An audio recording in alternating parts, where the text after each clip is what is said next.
Alam nyo bang itong apps nito mga kaludi ay sobrang legit? Yes, legit na legit.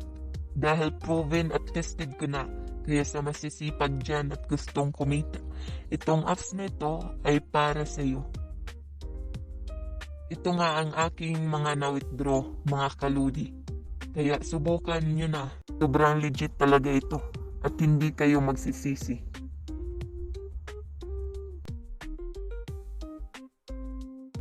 At ito nga'y kaka-withdraw ko lang. Nakita nyo naman, 0 na ang aking points. Legit na legit talaga ito. At para rin sa mga bagong user ay makaka-withdraw ka agad sa isang linggo. Kaya sumubok na mga kalodi.